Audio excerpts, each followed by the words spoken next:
Good morning friends, आपका स्वागत है आपके अपने चैनल पीएससी फीवर में।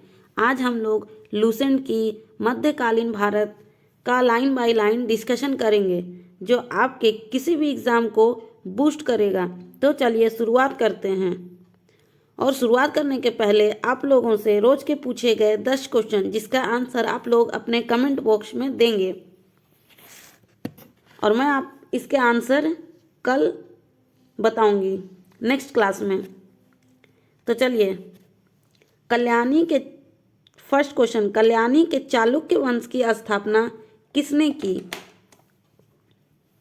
सेकंड क्वेश्चन, चालुक्य वंश जो कि बेंगी के थे उनके सबसे प्रतापी राजा कौन थे? थर्ड क्वेश्चन, पाल वंश के संस्थापक कौन थे? फोर्थ क्वेश्चन, विक्रमशिला विश्वविद्यालय की स्थापना किसने की? फिफ्थ नंबर क्वेश्चन, सेन वंश की स्थापना किसने की? सिक्स्थ नंबर क्वेश्चन, गीत गोविंद की रचना किसने की? सेवेंथ नंबर क्वेश्चन, चौहान वंश के संस्थापक कौन थे? Eighth number question, Prithviraj Raso किसने लिखा? Ninth number question, Kandariya Mahadev मंदिर का निर्माण किसने किया? एंड 10th नंबर क्वेश्चन जो कि आज के आखिरी क्वेश्चन है, मूल राज प्रथम किसके अनुयायी थे? मतलब वो जैन धर्म के अनुयायी थे, बौद्ध धर्म के थे, शैव धर्म के थे या वैष्णव धर्म के थे? चलिए, तो मैं इन 10 के आंसर आपको कल बताऊंगी और आप लोग आज कमेंट बॉक्स में कमेंट करके बताइए कि ये सब के आंसर क्या होंगे। चलिए स्टार्ट करते हैं। आज से मध्यकालीन भारत, हम लोगों ने कल प्राचीन भारत का इतिहास खत्म कर लिया था। आज स्टार्ट करते हैं मध्यकालीन भारत। तो इसमें सबसे पहले हम देखेंगे भारत पर अरबों का आक्रमण। मोहम्मद बिन कासिम के नेतृत्व में अरबों ने भारत पर पहला सफल आक्रमण किया। अरबों ने सिंध पर 712 ईस्वी में विजय पाई। अरब आक्रमण के समय सिंध पर दाहिर का शासन था। भारत पर अरबवासियों के आक्रमण का मुख्य उद्देश्य दौलत लूटना तथा इस्लाम का प्रचार प्रसार करना था। मतलब कि अरब लोग इंडिया पे क्यों आक्रमण किए थे? क्योंकि उन्हें इस्लाम धर्म का प्रचार प्रसार करना था और ढेरों सारे धन लूटना थी। इसमें सबसे पहले पढ़ेंगे हम महमूद गजनी के बारे में। क्या? महमूद गजनी अलप्तगिन नामक एक तुर्क सरदार गजनी साम्राज्य का संस्थापक था। अलप्तगिन का गुलाम तथा दामाद सुबुक्तगिन था। महमूद गजनी सुबुक्तगिन का पुत्र था। अपने पिता के काल में गजनी खुरासान का शासक था।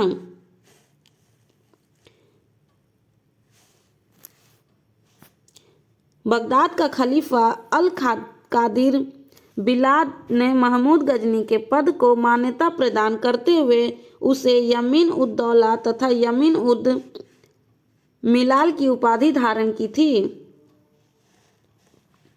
महमूद गजनी ने भारत पर 17 बार आक्रमण किया। महमूद गजनी ने भारत पर कितनी बार आक्रमण किया? 17 बार। महमूद गजनी ने भारत पर पहला आक्रमण 1101 ईस्वी में किया। यह आक्रमण शाही राजा जयपाल के विरुद्ध हुआ था। इसमें जयपाल की पराजय हुई। महमूद गजनी 1008 ईस्वी में नगरकोट के विरुद्ध हमले को मूर्तिवाद के विरुद्ध पहली महत्वपूर्ण जीत बताई। महमूद गजनी ने थानेसर के चक्र स्वामीन की कांस्य निर्मित आदमकद प्रतिमा को गजनी भेजकर रंगभूमि में रखवाया। महमूद गजनी का सबसे चर्चित आक्रमण 1024 ईस्वी में सोमनाथ मंदिर, मतलब सौराष्ट्र, जिसे आज हम लोग क्या कहते हैं, गुजरात पर हुआ। इस मंदिर की लूट में उसे करीब 20 लाख दिनार की संपत्ति हाथ लगी। दिनार के किसे कहते थे? सोने के सिक्के, जो कि गुप्त काल में आए थे।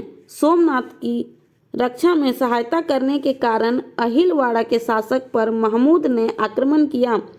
सोमनाथ मंदिर लूट कर ले जाने के क्रम में महमूद पर जाटों ने आक्रमण किया था और कुल संपत्ति लूट ली। महमूद गजनी का अंतिम भारतीय आक्रमण 1027 ईस्वी में जाटों के विरुद्ध था। महमूद गजनी की मृत्यु 1030 ईस्वी में हो गई।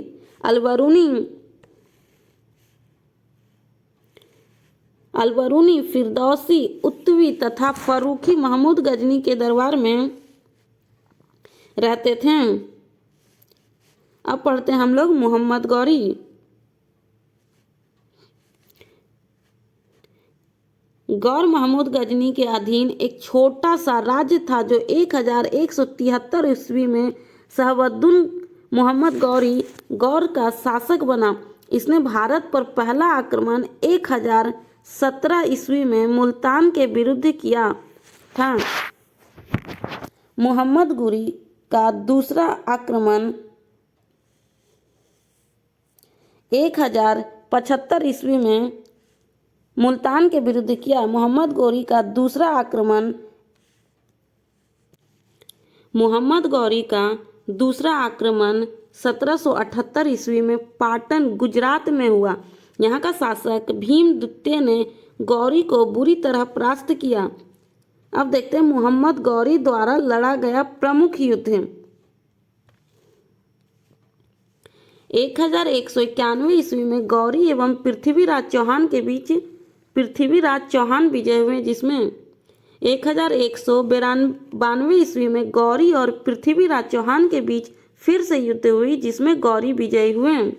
फर्स्ट वाले में पृथ्वीराज चौहान विजय हुए, फिर गौरी की जीत हुई। थर्ड में 1194 ईस्वी में गौरी एवं जयचंद की युद्ध हुई, जिसमें गौरी विजय रहा। तराइन का प्रथम युद्ध, तराइन का द्वितीय युद्ध, चंदावर का युद्ध। मोहम्मद गौरी भारत के विजित प्रदेशों पर शासन का भार अपने गुलाम सेनापतियों को सौंपते हुए गजनी लौट गए। मोहम्मद गौरी की हत्या 15 मार्च 1206 ईस्वी में हो गई। अब देखिए सल्तनत काल में गुलाम वंश की स्थापना 1206 ईस्वी में कुतुबुद्दीन ऐबक ने किया। वो गौरी का गुलाम था। कुतुबुद्दीन ऐबक ने अपना राज्याभिषेक 24 जून 1206 ईस्वी को किया। कुतुबुद्दीन ऐबक ने अपनी राजधानी लाहौर में बनाई। कुतुब मीनार की नींव कुतुबुद्दीन ऐबक ने डाली। दिल्ली का कुतुबुल इस्लाम मस्जिद एवं अजमेर का 2.5 दिन का झोपड़ा नामक मस्जिद का निर्माण ऐबक ने करवाया।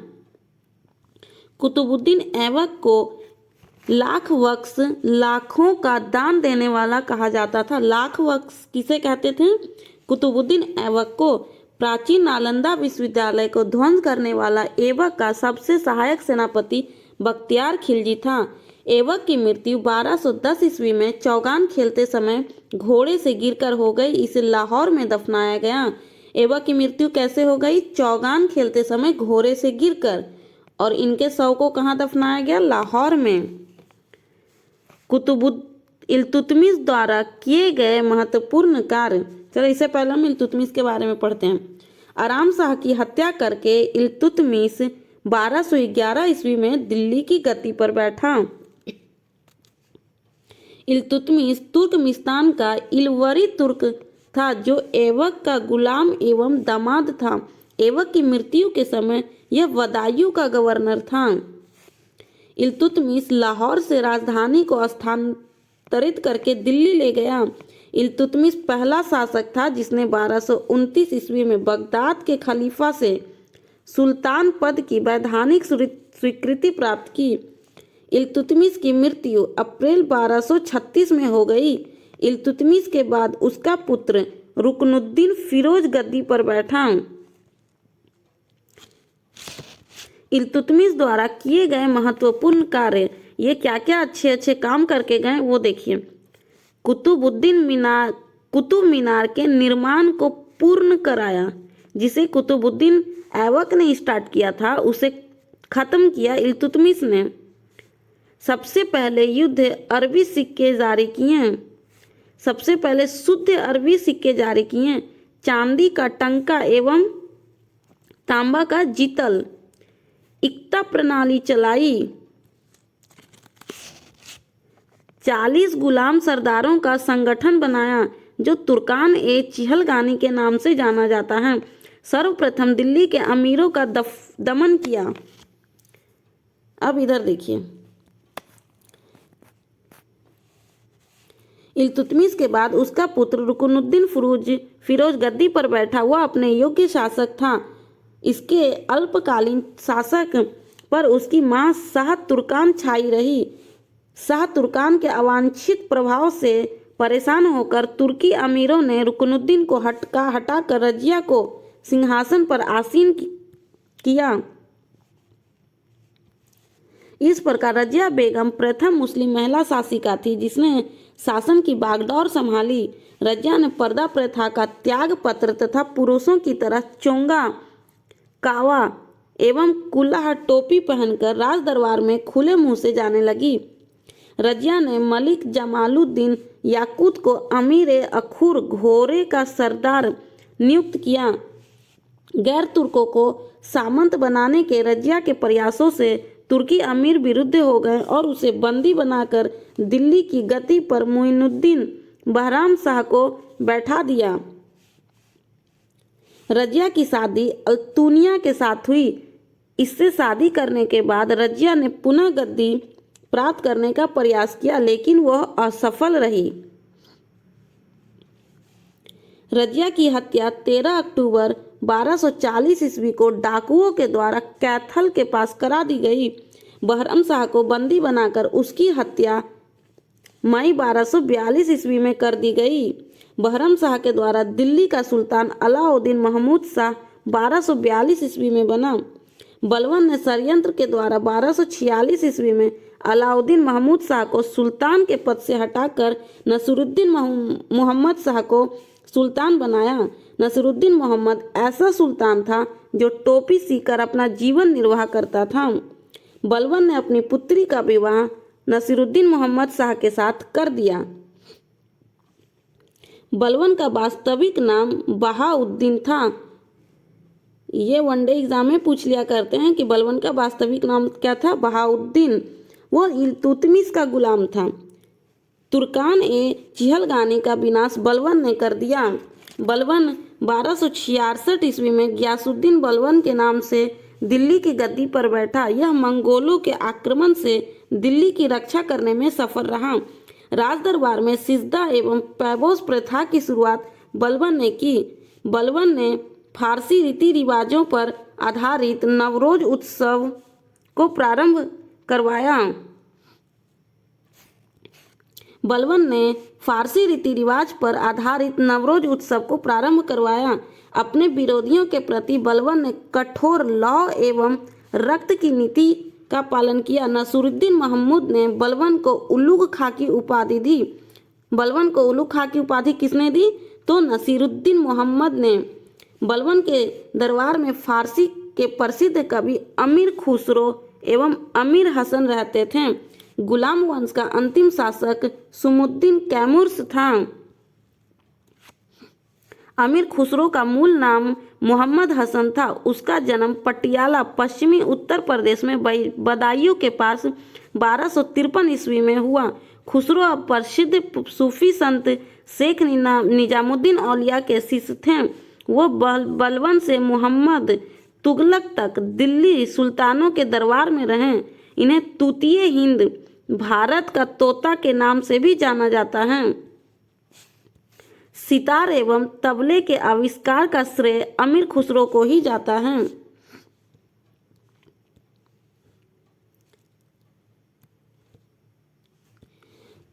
नसीरुद्दीन मोहम्मद ने बलबन को उलुग खां की उपाधि दी। बलबन के राज दरबार में फारसी प्रसिद्ध कवि अमीर खुसरो, अमीर हसन रहते थे। गुलाम वंश का अंतिम संस्थापक समुद्दीन कैमुर्स था। अब देखते हैं खिलजी वंश।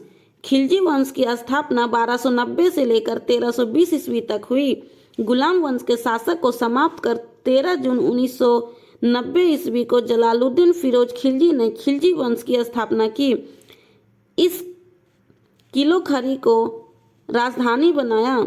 जलालुद्दीन की हत्या 1296 ईस्वी में उसके भतीजा एवं दामाद अलाउद्दीन खिलजी ने कड़ामाणिकपुर, जो कि इलाहाबाद में है, वहां कर दी। 22 अक्टूबर 1296 ईस्वी में अलाउद्दीन दिल्ली का सुल्तान बना। अलाउद्दीन के बचपन का नाम अली तथा गुरसप्पा था। अलाउद्दीन खिलजी ने सेना को नगद वेतन देने एवं अस्थायी सेना की निवास रखी। दिल्ली के शासकों में अलाउद्दीन खिलजी के पास सबसे विशाल अस्थायी सेना थी। घोड़ा दागने एवं सैनिकों का हुलिया लिखने की प्रथा की शुरुआत अलाउद्दीन खिलजी ने की थी। अलाउद्दीन ने भूराजस्व की दर को बढ़ाकर उपज का 1/2 भाग कर दिया।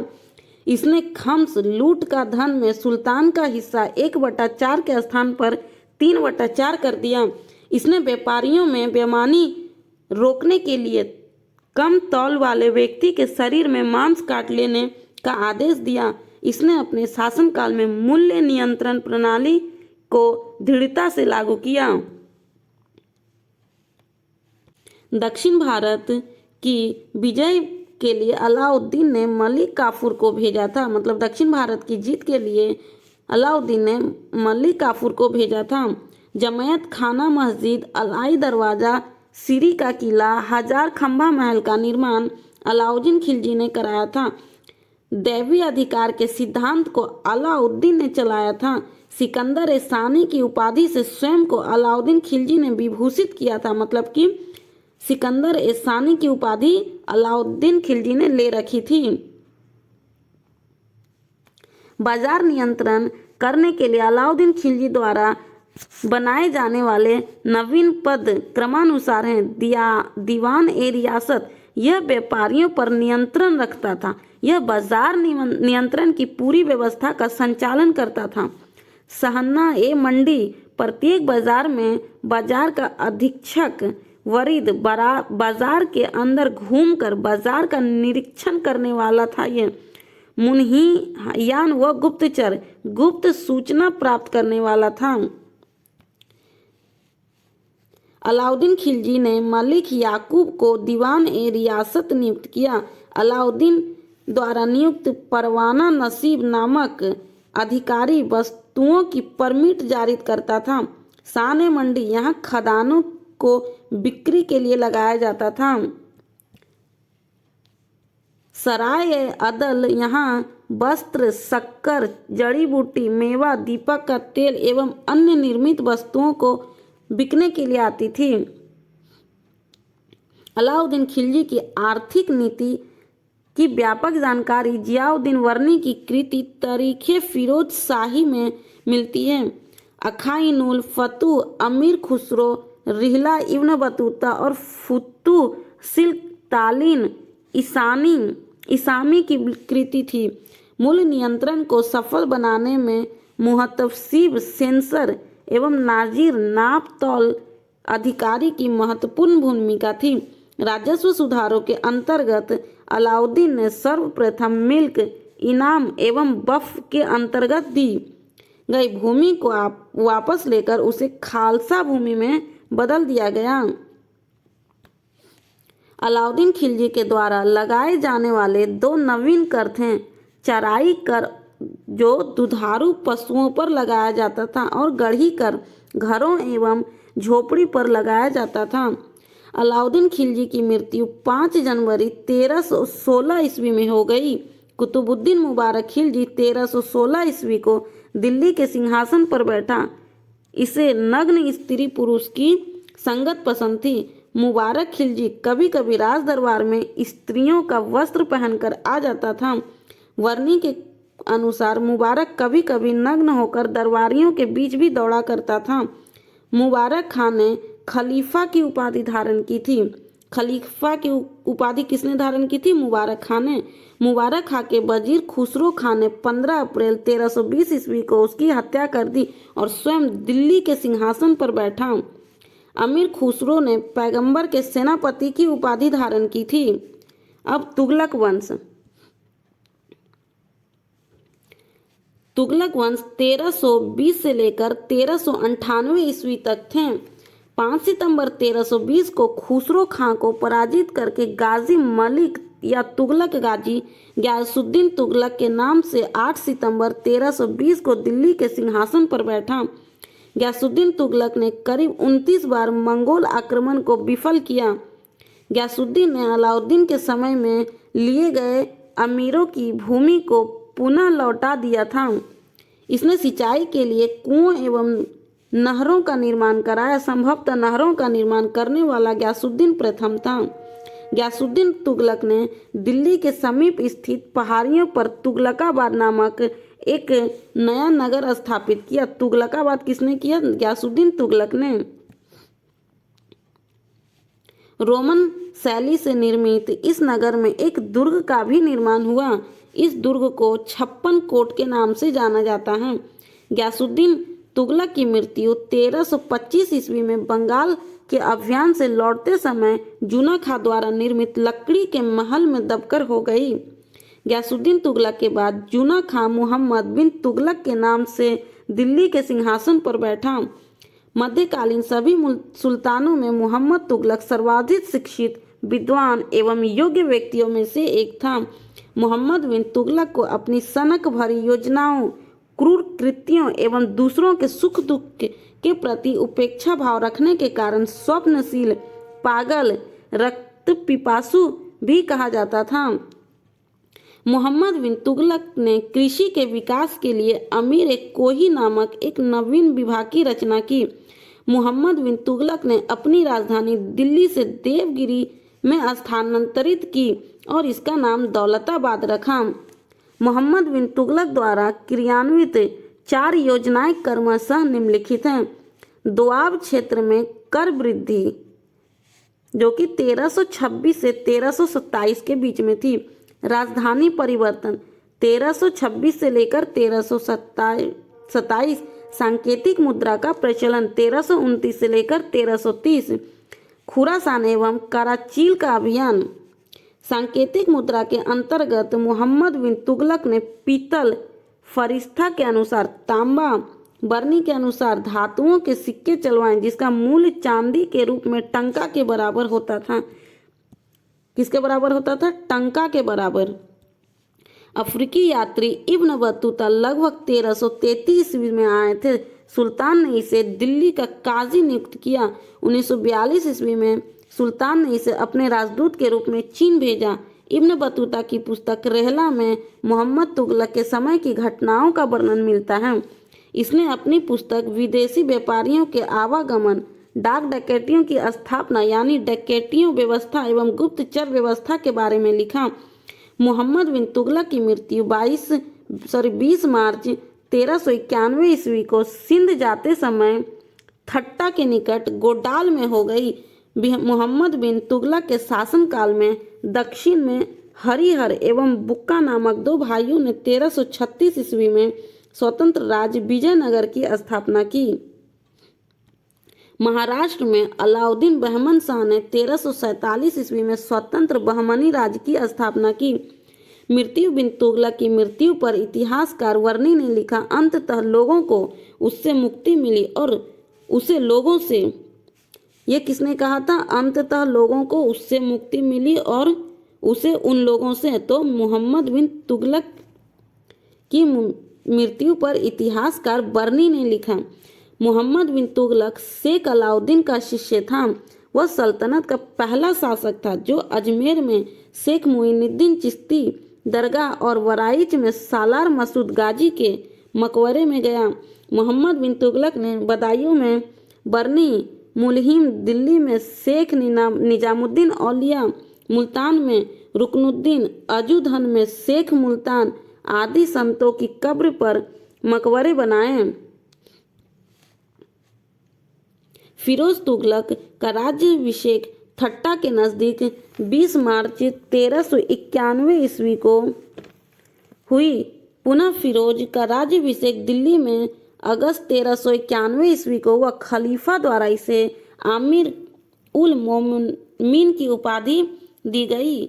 स्वतंत्र व्यवस्था के अंतर्गत फिरोज ने अपने शासनकाल में 24 कष्टदायक करों को समाप्त कर केवल 4 कर खराज, खुम्स, जजिया और जकात को वसूल करने का आदेश किया। ये चारों आप टैक्स याद रखेंगे। 4 में से 3 हटाकर आपसे पूछा जा सकता है कि इसमें कौन सा नहीं है। फिरोज तुगलक ब्राह्मणों पर जजिया लागू करने वाला पहला मुसलमान था। फिरोज तुगलक ने एक नया कर सिंचाई कर भी लगाया जो उपज का 1/10 भाग था। फिरोज तुगलक ने 5 बड़ी नहरों का निर्माण कराया। फिरोज तुगलक ने 300 नए नगरों की स्थापना की, जिसमें हिसार, फिरोजाबाद, दिल्ली, फतेहाबाद, जौनपुर, फिरोजपुर प्रमुख हैं। इसके शासनकाल में खिजाबाद, टोपरा गांव एवं मेरठ से अशोक के 2 स्तंभों को लाकर दिल्ली में स्थापित किया। सुल्तान फिरोज तुगलक ने अनाथ मुस्लिम महिलाओं, विधवाओं, लड़कियों की सहायता के लिए एक नए विभाग दीवान ए खैरात की स्थापना की। सल्तनत कालीन सुल्तान के शासनकाल में सबसे अधिक दासों की संख्या 1,80,000 थी। फिरोज तुगलक के समय थी। दासों की देखभाल के लिए फिरोज ने एक नए विभाग दीवान ए बगदाद की स्थापना की। इसने सैन्य पदों को वंशानुगत बना दिया।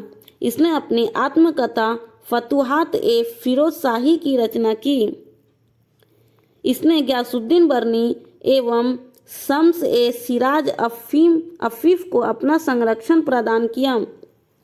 इसने ज्वालामुखी मंदिर के पुस्तकालय से लूटे गए 1300 ग्रंथों में से कुछ को फारसी में विद्वान उपाउद्दीन द्वारा दलायते फिरोज शाही नाम से अनुवाद कराया। इसने चांदी एवं तांबे के मिश्रण से निर्मित सिक्के भारी संख्या में जारी किया, जिसे अद्धा एवं बीख कहा जाता था।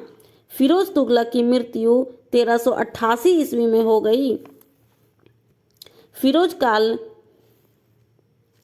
फिरोज काल में निर्मित खान ए जहां तेलंगानी के मकबरा की तुलना जेरूसलम में निर्मित उमर के मस्जिद से की गई। सुल्तान फिरोज शाह तुगलक ने दिल्ली में कोटला फिरोज शाह दुर्ग का निर्माण कराया।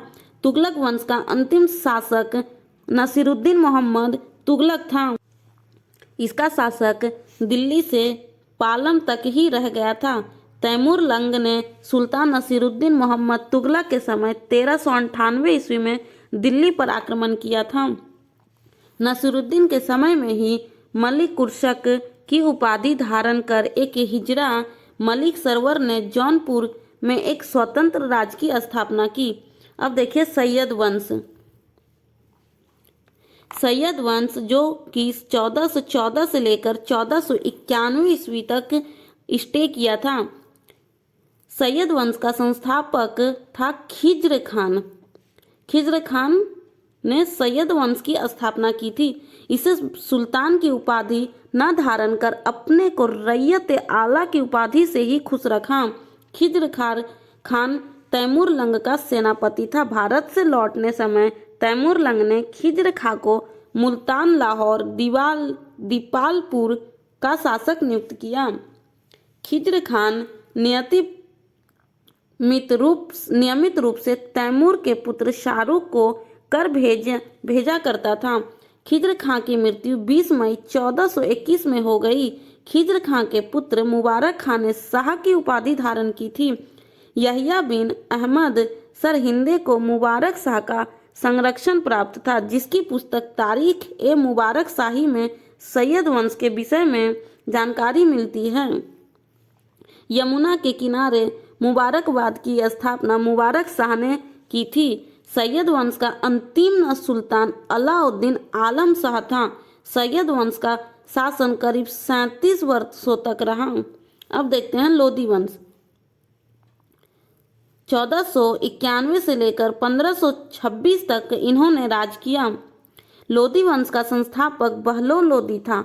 वह 19 अप्रैल 1491 ईस्वी को बहलोल शाहगाजी की उपाधि से दिल्ली के सिंहासन पर बैठा। दिल्ली पर प्रथम अफगान राज्य की स्थापना का श्रेय बहलोल लोदी को दिया जाता है। बहलोल लोदी ने बहलोल सिक्के का प्रचलन कराया था।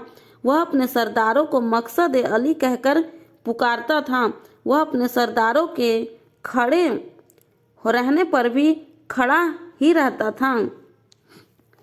बहलोल लोदी का पुत्र निजाम खान 17 जुलाई 1479 ईस्वी में 1489 ईस्वी में सुल्तान सिकंदर शाह की उपाधि से दिल्ली के सिंहासन पर बैठा।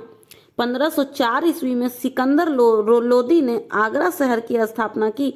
आगरा शहर की स्थापना किसने की? सिकंदर लोदी ने। और ये किस नदी के किनारे है? तो यमुना नदी के किनारे स्थित है। भूमि के लिए मापन के प्रणाली पैमाना गजे सिकंदरी का प्रचलन सिकंदर लोदी ने किया।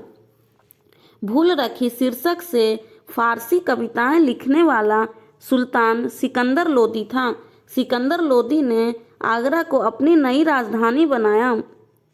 आगरा को अपनी राजधानी किसने बनाया? सिकंदर लोदी ने। इसके आदेश पर संस्कृत के एक आयुर्वेद ग्रंथ का फारसी में फरहंगे सिकंदरी के नाम से अनुवाद हुआ। इसने नगर कोट के ज्वालामुखी मंदिर की मूर्ति को तोड़कर उसके टुकड़ों को कसाईयों को मांस के तौलने के लिए दे दिया था। इसने मुसलमानों को तजिया निकालने के लिए एवं मुसलमान स्त्रियों के पैरों तथा सती के मजार पर जाने पर प्रतिबंध लगा दिया। गले की बीमारी के कारण सिकंदर लोदी की मृत्यु 21 नवंबर 1517 ईस्वी को हो गई। इसी दिन उसका पुत्र इब्राहिम शाह की उपाधि से आगरा के सिंहासन पर बैठा। 21 अप्रैल 1526 ईस्वी को पानीपत के प्रथम युद्ध में इब्राहिम लोदी बाबर से हार गया। इस युद्ध में वह मारा गया। मतलब पानीपत की प्रथम युद्ध कब हुई थी? 1526 ईस्वी में। 21 अप्रैल 1526 ईस्वी में। आप लोग अब डेट भी याद किया कीजिए, क्योंकि एग्जाम में अब डेट भी पूछे जाते हैं। और ये युद्ध किसके किसके बीच हुई? इब्राहिम लोदी और बाबर के बीच, जिसमें इब्राहिम लोदी की हार हुई और वह मारा गया। बाबर को भारत पर आक्रमण के लिए नियंत्रण पंजाब के शासक दौलत खां लोदी एवं इब्राहिम लोदी के चाचा आलम खां ने किया था। मोट की मस्जिद का निर्माण सिकंदर लोदी के वजीर द्वारा कराया गया था। सल्तनत कालीन शासक व्यवस्था। केंद्रीय प्रशासन का मुखिया सुल्तान हुआ करता था। बलबन और अलाउद्दीन के समय अमीर प्रभावहीन हो गए। अमीरों का महत्व चरमोत्कर्ष पर था। लोदी वंश के शासनकाल में सल्तनत काल में मंत्री परिषद को मजलिस ए खलवत कहा गया। मजलिस ए खास में मजलिस ए खलवत की बैठक होती थी। बाए खास इसमें सुल्तान सभी दरबारियों, खानों, अमीरों, मालिकों और अन्य रसोइयों को बुलाता था। बार ए आजम सुल्तान राजकीय कार्यों का अधिकांश भाग पूरा करता था। अब मंत्री एवं उससे संबंधित विभाग। वजीर प्रधानमंत्री होते थे और ये राजस्व विभाग का प्रमुख हुआ करते थे। मुशर्रिफ ए मुमलिक ये महालेखाकार थे, जो कि प्रांतों एवं अन्य विभागों से प्राप्त आय एवं व्यय का लेखा जोखा रखते थे। मजमू आदर उधार दिए गए धन का हिसाब रखा करते थे। खजीन कोषाध्यक्ष थे। अरीज ए मुमालिक दीवान ए अर्ज अथवा सैन्य विभाग के प्रमुख अधिकारी थे। सद्र उस सुदूर धर्म विभाग एवं दान विभाग के प्रमुख हुआ करते थे। काजी उल कजा सुल्तान के बाद न्याय का सर्वोच्च अधिकारी थे। बरीद ए मुमलिक गुप्तचर विभाग का प्रमुख पदाधिकारी हुआ करते थे। वकील ए दर सुल्तान की व्यक्तिगत सेवाओं की देखभाल करते थे। दीवान ए खैरात दान विभाग का काम किया करते थे। दीवान ए बंदगान ये दास विभाग का काम किया करते थे। और आखिरी में दीवान ए इस्तिहाक ये पेंशन विभाग में हुआ करते थे। यहाँ पे थोड़ा सा दिया हुआ है, ये भी पढ़ लेते हैं। विभाग एवं बनाने वाला सुल्तान। दीवान ए मुक्त राज जो कि वित्त विभाग थे ये अलाउद्दीन खिलजी ने बनाया था। दीवान ए कोही जो कि कृषि विभाग थे मोहम्मद बिन तुगलक ने बनाया था। दीवान ए अर्ज सैन्य विभाग हुआ करते थे और ये बलबन ने बनाया था। दीवान ए बदंगन जिसे फिरोज शाह तुगलक ने बनाया था। दीवान ए खैरात फिरोज शाह तुगलक ने बनाया था। दीवान ए इस्तिहाक इसे भी फिरोज शाह तुगलक ने बनाया था। दिल्ली सल्तनत अनेक प्रांतों में बटा हुआ था। इसे इक्ता या सूबा कहा जाता था।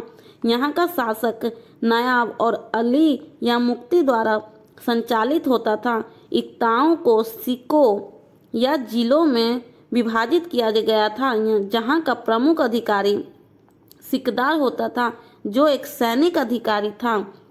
सिकों को परगने में विभाजित किया गया था। आमिल परगने का मुख्य अधिकारी हुआ करता था और मुशर्रिफ लगान को निश्चित करने वाला अधिकारी था। एक शहर का एक प्रशासन की सबसे छोटी इकाई ग्राम हुआ करती थी। सुल्तान की अस्थायी सेना को खास खेल नाम दिया गया। मंगोल सेना के वर्गीकरण की दशमलव प्रणाली को सल्तनत कालीन सैन्य व्यवस्था का आधार बनाया गया। राजस्व कर एवं व्यवस्था उश्र मुसलमानों से लिया जाने वाला भूमिकर, खराज गैर मुसलमानों से लिया जाने वाला भूमिकर, जकात मुसलमानों पर धार्मिक कर संपत्ति का 40वां हिस्सा, जजिया कर गैर मुसलमानों पर धार्मिक कर। अब नोट में देखिए क्या लिखा है खम्स के बारे में।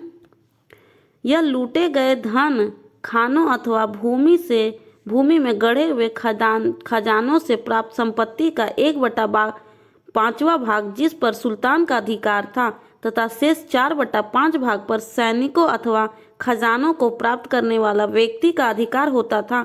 परंतु फिरोज तुगलक को छोड़कर अन्य सभी शासकों ने 4/5 हिस्सा स्वयं अपने लिए रखा।